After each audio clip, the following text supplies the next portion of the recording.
Drone হলো এক ধরনের উড়ন্ত রোবট যা মানুষের দ্বারা দূর থেকে নিয়ন্ত্রণ করা হয়। এর প্রধান উদ্দেশ্য হলো মানুষের জন্য ঝুঁকিপূর্ণ কাজগুলোকে সহজ করা। জীবনের বিভিন্ন প্রয়োজন থেকে শুরু করে পাখির চোখে বিশ্বকে দেখা, আকর্ষণীয় ও প্রাকৃতিক ঘটনা এবং উত্তেজনাপূর্ণ মুহূর্তগুলো যে কোনো কোণ থেকে ক্যাপচার করা। আজকের ভিডিওতে আমরা ড্রোন ক্যামেরার মাধ্যমে ধারণ করা কিছু অসাধারণ, দুর্দান্ত ও উত্তেজনাপূর্ণ কিছু মুহূর্ত দেখতে চলেছি। তো চলুন শুরু করা যাক। উত্তর পূর্ব ফিনল্যান্ডের ছোট্ট একটি শহর সুমুসালমি থেকে প্রায় 30 কিলোমিটার উত্তরে গেলে এক অদ্ভুত দৃশ্যের দেখা মিলবে। 1000-এরও বেশি মূর্তি রাস্তার ধারে একটি মাঠে নীরবে দাঁড়িয়ে আছে। রঙিন পোশাকে, মুখবিহীন মাথার অসংখ্য কাঠের মূর্তিগুলো হঠাৎ দেখলে ভয়ঙ্কর বলে মনে হতে পারে। ফিনিশ ভাষায় এটি হিলসাইনেন কানসা বা দ্য সাইলেন্ট পিপল নামে পরিচিত। জর্জিয়ার আকামারা একসময় আবখাজিয়ার একটি সমৃদ্ধ খনির গ্রাম ছিল। এটি এখন ভূতের শহরে পরিণত হয়েছে, যেখানে উপক্রান্তীয় গাছপালা ভবনগুলিতে জায়গা করে নিয়েছে এবং কৌতূহলী পর্যটন গন্তব্য হয়ে উঠেছে। মজার বিষয় হলো, রাশিয়ার নিয়ন্ত্রণাধীন জর্জিয়ার এই অঞ্চলটি শুধুমাত্র 5টি দেশ দ্বারা আন্তর্জাতিকভাবে স্বীকৃত। ছোট আকারের এই ঘূর্ণিকে দুর্বল না ভাবাই ভালো, কারণ এর শক্তি একটি ছোট নৌকাকে ডুবিয়ে দেওয়ার জন্য যথেষ্ট। বাহামায় নরম্যান্সের কাছে বালির তীরে রয়েছে একটি বিমানের ধ্বংসাবশেষ। এই বিমান সম্পর্কে অনেক গুজব রয়েছে এবং বিশ্বাস করা হয় যে এটি পাবলো এসকোবারের ছিল এবং একটি আন্তর্জাতিক ড্রাগ গ্যাংয়ের অংশ হিসেবে মার্কিন যুক্তরাষ্ট্রের কার্গো পাচার করছিল। পেরুর আতাকামার মরুভূমির বালি টিলার মধ্যে একটি শহর। এখানে খুব বেশি স্থানীয়রা বসবাস করেন না, কিন্তু পর্যটকদের জন্য সব কিছু আছে যারা নিজের চোখে মরুদ্যান দেখতে চান এবং স্যান্ডবোর্ডিং করতে চান। চীনে লাশ দাফনের একটি পদ্ধতি ঝুলন্ত কফিন। ঝুলন্ত কফিনে লাশ দাফন একটি ব্যয়বহুল পদ্ধতি ও কঠিন একটি কাজ। বন্যপ্রাণীর হাত থেকে রক্ষার জন্য মৃতদেহগুলোকে ঝুলন্ত কফিনে দাফন করা হতো। সেই সময়ে শুধুমাত্র সবচেয়ে ধনী ব্যক্তিরাই এটি করতে পারতেন। ফোর্ট আলেকজান্ডার, যা প্লেগ ফোর্ট নামে বেশি পরিচিত, 18 শতকের শেষ পর্যন্ত এটি প্রতিরক্ষামূলক কাঠামোর অংশ ছিল এবং পরে এটি পরীক্ষাগার হিসেবে ব্যবহার করা হয়েছিল, যেখানে প্লেগ ভ্যাকসিন তৈরি করা হতো। শক্তিশালী ধূলিঝড়, যা শুধু ভয়ঙ্করই দেখায় না, সাথে মানুষ এবং স্বাস্থ্যের জন্য মারাত্মক বিপর্যয়কর ক্ষতিও ঘটাতে পারে। ভার্টিকাল ফরেস্ট নামে পরিচিত আকর্ষণীয় আবাসিক কমপ্লেক্স, এটি ইতালির মিলান শহরে অবস্থিত। চারিদিকে সবুজে ঘেরা 76 মিটার ও 110 মিটার উচ্চতার 2টি বিল্ডিং নিয়ে কমপ্লেক্সটি গঠিত এবং কমপ্লেক্সটিতে মোট 5000টি ঝোপে 90 প্রজাতির 900টিরও বেশি গাছপালা লাগানো হয়েছে।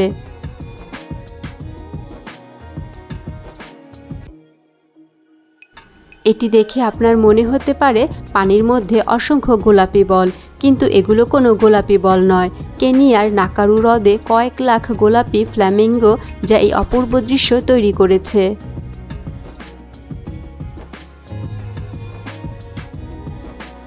একটি ডুবো আগ্নেয়গিরির অগ্ন্যুৎপাতের ফলে গ্যাসের ধোঁয়া এবং ছাই 10 কিলোমিটার উচ্চতার স্তম্ভ তৈরি করতে পারে, তবে এটি যে কোনো মুহূর্তে বিপজ্জনক শক্তিশালী টর্নেডোতে রূপান্তরিত হতে পারে।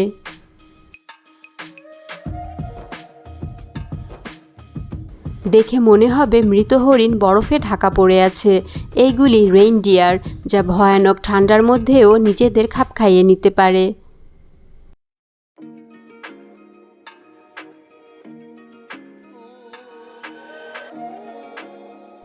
একাকী একটি ভেড়া শান্তভাবে একটি মাঠে বিশ্রাম নিচ্ছিল। এমন সময় কেউ একজন ড্রোন ক্যামেরা দিয়ে সূর্যাস্তের বিস্ময়কর চিত্র ধারণ করছিল। ভেড়াটি ড্রোন ক্যামেরাটিকে দেখতে পায়, যা তার বিশ্রামে ব্যাঘাত ঘটায়। ফলে ভেড়াটি ড্রোনটিকে আক্রমণ করার সিদ্ধান্ত নেয়। উত্তর পশ্চিম মার্কিন যুক্তরাষ্ট্রের কলাম্বিয়া নদীর মাঝখানে একটি চিহ্নিতকরণ পিলারের উপর একজোড়া বক পাখি বাসা বাঁধে। শিকারীদের হাত থেকে রক্ষা পাওয়া এবং প্রচুর পরিমাণে মাছ পাওয়ার জন্য একটি আদর্শ ও নিখুঁত স্থান বলা যেতে পারে।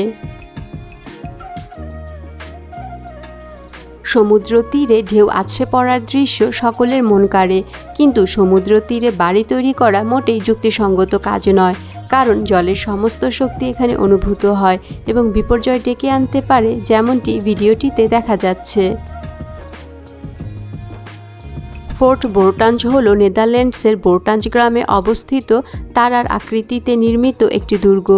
জার্মানি ও গ্রোনিংজেন শহরের মধ্যে একটি রাস্তাকে নিয়ন্ত্রণ করার উদ্দেশ্যে 1593 সালে এটি নির্মাণ করা হয়। দুর্গের চারপাশের হ্রদ, যা শত্রুদের আক্রমণ থেকে রক্ষা পেতে পরীক্ষা হিসেবে কাজ করত। বর্তমানে এটি ঐতিহাসিক একটি জাদুঘর। যুক্তরাষ্ট্রের ইউটা রাজ্যটি তার অসাধারণ প্রাকৃতিক দৃশ্য এবং স্থানগুলির জন্য বিখ্যাত, যা দেখতে মঙ্গল গ্রহের মতো। এখানকার মাটি ও পাহাড়গুলি আগ্নেয়গিরির ছায়ের কারণে তৈরি হয়েছে, যা পাহাড়গুলিকে অসাধারণ, রঙিন ও আকর্ষণীয় করে তুলেছে।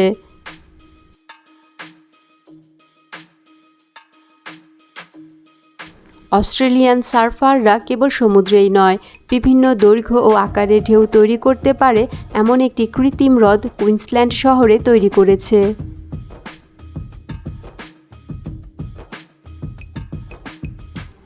বিস্ফোরণের মাধ্যমে একটি বিল্ডিং ভেঙে ফেলার পার্শ্ব প্রতিক্রিয়া হল একটি শক ওয়েভ দ্বারা প্রতিবেশী বিল্ডিংগুলির ক্ষতি হওয়ার ঝুঁকি।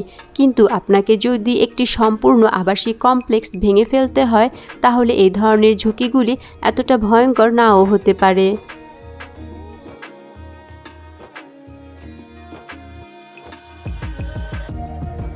সাংহাই টাওয়ার, যা সাম্প্রতিক প্রযুক্তির অন্তহীন সম্ভাবনাকে তুলে ধরে। এটি এশিয়ার সবচেয়ে উঁচু বিল্ডিং এবং বিশ্বের সবচেয়ে আকাশচুম্বী ভবনগুলির মধ্যে একটি। এতে রয়েছে মানমন্দির, সম্মেলন কক্ষ, একটি হোটেল, একটি জাদুঘর, দোকান, রেস্তোরাঁ, বাগান এবং একটি শপিং সেন্টার। আক্রমণাত্মক তিমিদের সমুদ্রের সবচেয়ে বিপজ্জনক প্রাণী বলা হয় এবং এদের বৈশিষ্ট্য হল এরা খুবই পরিশীলিত শিকারের কৌশল ব্যবহার করে আক্রমণ করতে সক্ষম হয়।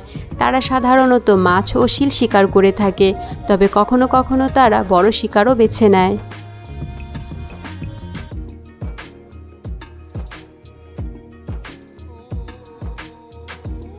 এই ভিডিওটি একটি গুরুত্বপূর্ণ প্রতিযোগিতা ক্যাপচার করার জন্য শ্যুট করা হয়েছিল, তবে ক্রীড়াবিদদের দেখার পরিবর্তে প্রতি মুহূর্তে তাদের ছায়ার উপরই চোখ পড়ে যাচ্ছে।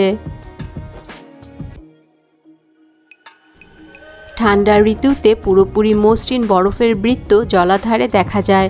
সঠিক কারণ না জানার কারণে কিছু বিজ্ঞানী ব্যাখ্যা করেন যে বৃত্তগুলি একটি ঘূর্ণি বক্ররেখা দ্বারা গঠিত হয়, যার ফলে বরফের বৃত্তাকার টুকরোগুলি পানিতে ঘুরতে শুরু করে।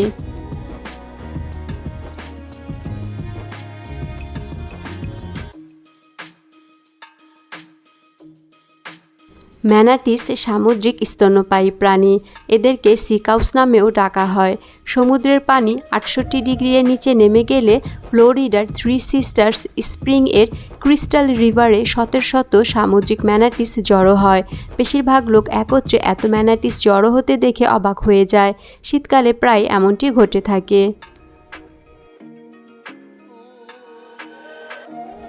জর্জিয়ার একটি ছোট্ট মনাস্ট্রি কমপ্লেক্স, যার উপর একটি চ্যাপেল রয়েছে।